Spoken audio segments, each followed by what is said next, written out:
लोकसभा चुनाव से ठीक पहले केजरीवाल की गिरफ्तारी पर विपक्ष खारकाए बैठा है, जो आज इस रैली को देखकर साफ समझा जा सकता है।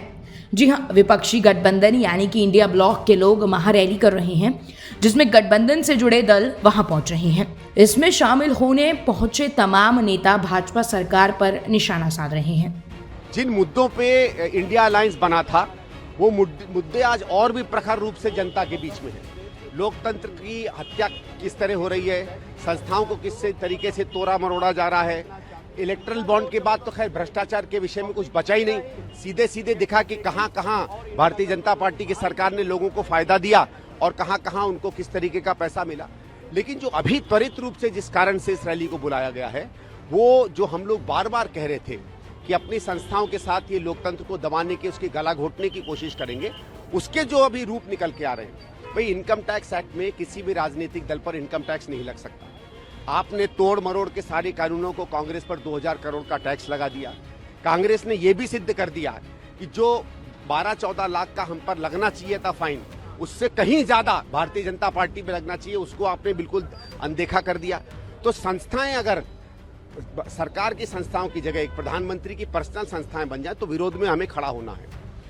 तो कांग्रेस पर जो वो अत्याचार कर रहे थे, हेमंत सोरेन की जिस तरीके से गिरफ्तारी की गई, अरविंद केजरीवाल की जिस तरीके से गिरफ्तारी की गई, ये सब इंडिया अलायंस के सदस्यों को डराने धमकाने का जो तरीका है, उसके विरोध में आज पूरी दिल्ली यहाँ खड़ी है। आज दिल्ली के अनेकों हिस्सों से, देश के अनेकों हिस्सों से, कोई अपनी गाड़ी में, कोई बस में, कोई मेट्रो में, कोई मोटरसाइकिल में अरविंद केजरीवाल जी की गिरफ्तारी के खिलाफ आज यहाँ पे रामलीला मैदान में इकट्ठा हो रहे हैं। दिल्ली के लोगों को पता है कि अरविंद केजरीवाल ही वो व्यक्ति है जिन्होंने उनकी जिंदगी बदली है। चाहे 24 घंटे बिजली देनी हो, फ्री बिजली देनी हो, उनके बच्चों को अच्छा स्कूल देना हो, मोहल्ला क्लिनिक में फ्री इलाज देना हो, महिलाओं को फ्री बस यात्रा देनी हो, ये सब कुछ उनके बेटे, उनके भाई अरविंद केजरीवाल ने किया है। तो आज दिल्ली वालों में भी और देश के अलग अलग हिस्सों में भी लोगों में बहुत रोष है और भारी संख्या में लोग आज रामलीला मैदान आ रहे हैं। सीएम की वाइफ भी आएंगी, आपको कहा जा रहा है कि सीएम का मैसेज पड़ेगा। देखिए, अरविंद केजरीवाल जी के मन में सिर्फ और सिर्फ दिल्ली वाले रहते हैं। इस रैली को नाम दिया गया है तानाशाही हटाओ, लोकतंत्र बचाओ। इस महारैली में तकरीबन 28 पार्टियों ने हिस्सा लिया है। उत्तर प्रदेश से सपा प्रमुख अखिलेश यादव भी इस रैली का हिस्सा बनने पहुंचे हैं।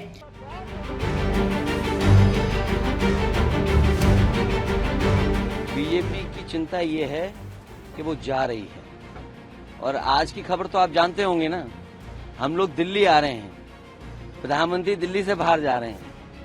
तो सोचिए, वो पहले से ही तय हो रखा है कि दिल्ली कौन आ रहा है, दिल्ली से बाहर कौन जा रहा है आज की तारीख में।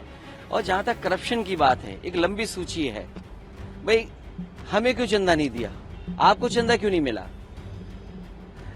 ये नया आविष्कार हुआ है कि ईडी, सीबीआई इनकम टैक्स तो लगाइए और जितना चाहो उतना चंदा वसूल लो।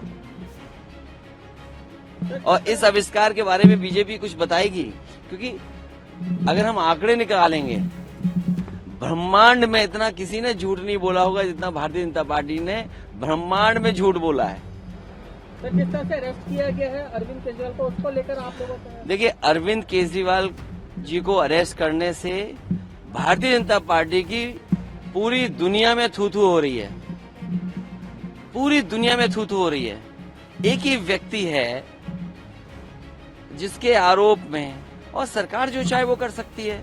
ये तो साबित हो गया ना, हेमंत सोरेन मुख्यमंत्री वो जेल चले गए, अरविंद केजरीवाल जेल चले गए। अच्छा, विपक्ष के वकीलों में सब पे आरोप है, और भारतीय जनता पार्टी जो उत्तर प्रदेश से लूट कर रही है, जो जिस तरीके से भ्रष्टाचार कर रही है, क्या उनके खिलाफ कोई कार्रवाई होगी कि नहीं होगी?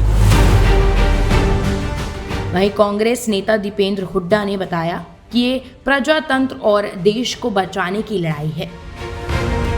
देश को, प्रजातंत्र को, संविधान को बचाने की लड़ाई है। ये देश के भविष्य को बचाने की, नौजवान के भविष्य को बचाने की, किसान के मान सम्मान को बचाने की, हमारी महिला और बेटियों के सम्मान को बचाने की ये लड़ाई है। ये न्याय की लड़ाई है, ये सत्य की लड़ाई है, और इस लड़ाई में पूरा भारतवर्ष इंडिया गठबंधन का साथ देगा, हमें विश्वास है।